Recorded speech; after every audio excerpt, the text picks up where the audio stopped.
Hello friends, welcome to Senthan. என் பசங்களுக்கு evening ஸ்நாக்ஸுக்கு பிஸாவா அது வேணுமா? நம்ம இன்னைக்கு அதை செஞ்சோம். சரி ட்ரை பண்ணலாம்னு சொல்லிட்டு வீட்டில் இருக்கிற இன்க்ரீடியன்ஸை வச்சே செஞ்சுட்டேன். இன்க்ரீடியன்ஸ் வந்து டிஸ்கிரிப்ஷனில் கொடுத்துருக்கேன், செக் பண்ணிக்கோங்க. ஃபர்ஸ்ட் அதுக்கு ஒரு பேஸ் ரெடி பண்ணிக்கோங்க.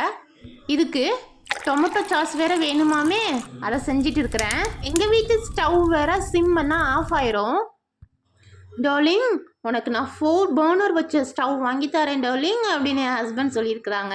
டொமேட்டோ சாஸ்க்கு 2 டொமேட்டோ எடுத்திருக்கேன். நல்லா கட்டியாக வர மிக்ஸ் பண்ணிக்கோங்க. இதில் லைட்டாக சுகர் ஆட் பண்ணிக்கோங்க.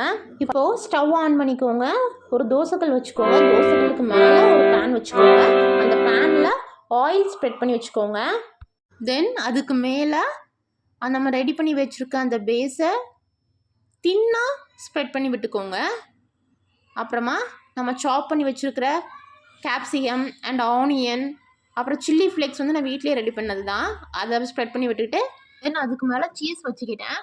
ஒரு 15 மினிட்ஸ் குக் பண்ணேன். பீஸா ரெடி ஆயிடுச்சு. சரி, சப்ஸ்கிரைப் பண்ணிங்க ஃப்ரெண்ட்ஸ், லைக் பட்டனை ப்ரெஸ் பண்ணிங்க friends. Okay, Tata, bye bye.